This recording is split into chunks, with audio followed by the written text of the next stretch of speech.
Plus jamais je ne serai le même. J'ai entendu ta parole.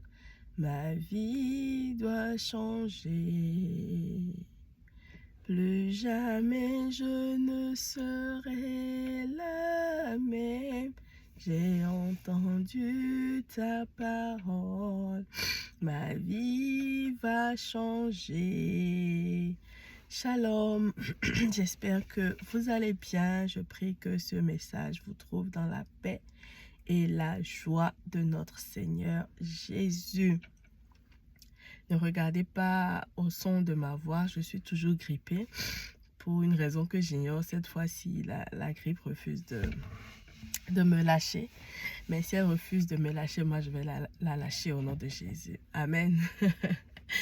Alors, aujourd'hui, je viens parler de la grâce. La fameuse phrase, tout est grâce, tout est grâce, tout est grâce, tout est grâce. Qu'on utilise à tort et à travers, tout est grâce. Et ça fait qu'on accepte beaucoup de choses qu'on n'est pas censé accepter. Alors, tout est grâce, ça signifie quoi? Déjà, il n'y a pas de verset biblique qui stipule scrupuleusement tout est grâce. Mais c'est devenu un adage commun pour dire que tout ce que Dieu fait est bon. Et pour moi, c'est encore l'équivalent de toute chose concourt au bien de ceux qui aiment Dieu, qui pour le coup est un verset biblique. Donc, tout est grâce, c'est pour dire que tout est don de Dieu en fait. Donc, en toutes circonstances, rendons grâce à Dieu. Ça aussi, c'est un verset biblique. Mais le tout est grâce, cet assemblage de trois mots-là, littéralement comme ça, n'est pas un verset biblique. Pas mot pour mot comme ça. Il y a beaucoup de versets bibliques qui signifient ça, mais mot pour mot comme ça, non. En tout cas, je n'en ai pas vu. Si vous connaissez un verset biblique qui dit ça littéralement, merci de le partager. Alors, hier, je devais aller travailler et avant, je devais déposer mon enfant à sa garderie. Et puis, j'ai fait mon calcul par rapport à l'heure à laquelle je dois arriver. Il fallait que je quitte la maison à 8h30. Donc, je fais tout mon calcul par rapport à ça.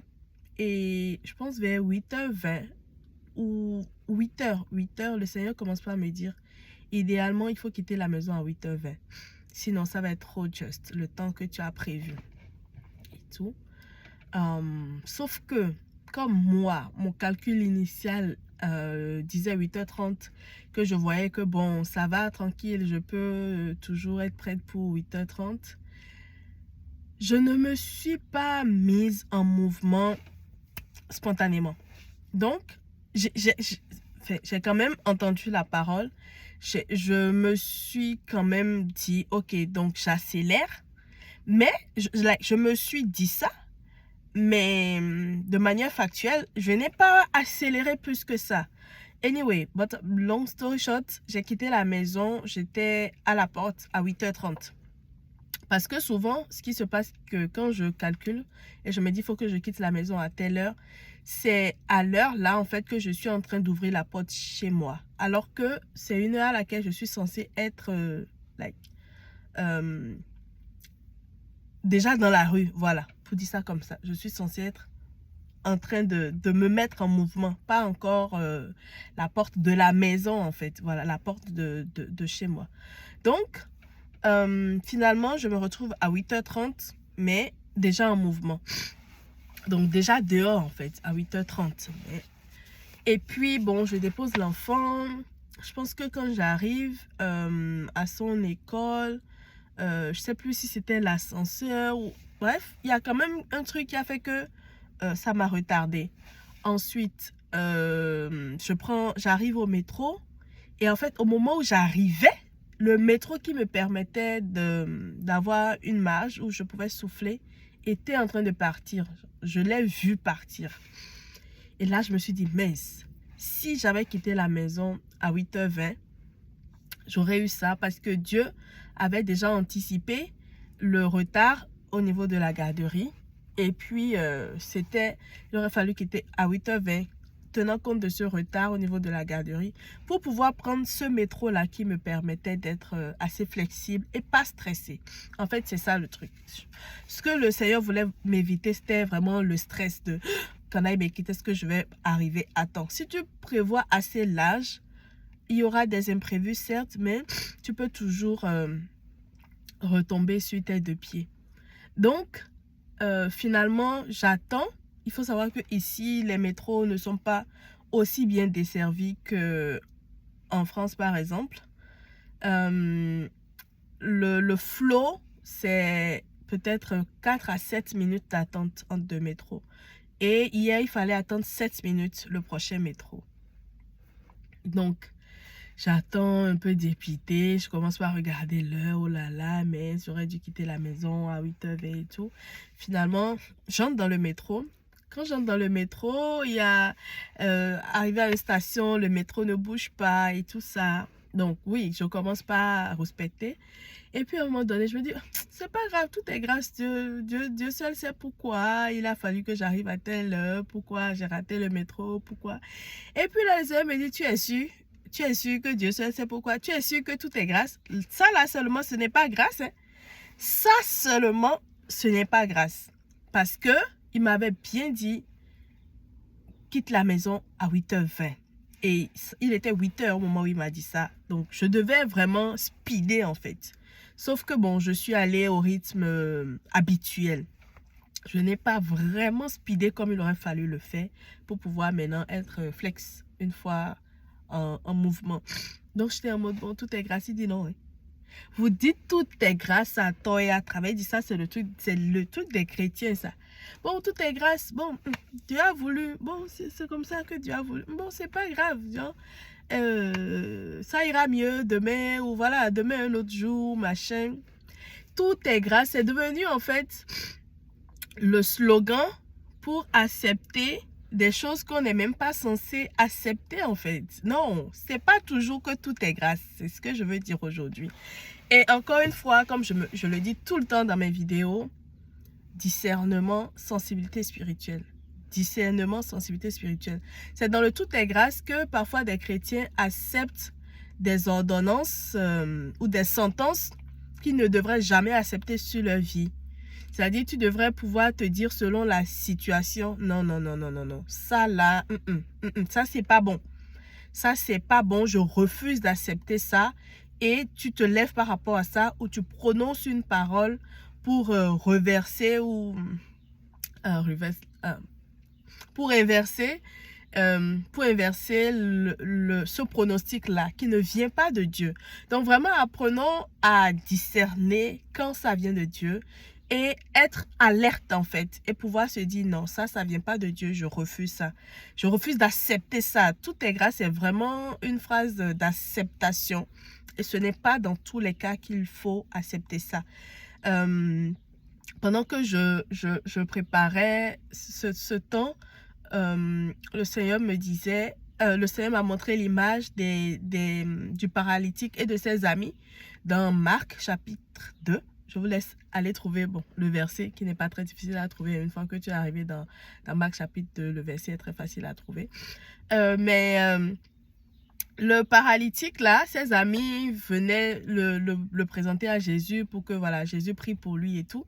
Et il y avait la foule, ils n'arrivaient pas à céder. Et ils se sont dit à un moment donné, bon, comme on ne peut pas accéder et que, bon, voilà, lui ne peut pas marcher, il faut forcément utiliser un brancard et tout. Ils ont découvert le toit de là où il était, découvert en mode ouvert. Ils ont ouvert le toit ou cassé le toit si vous voulez.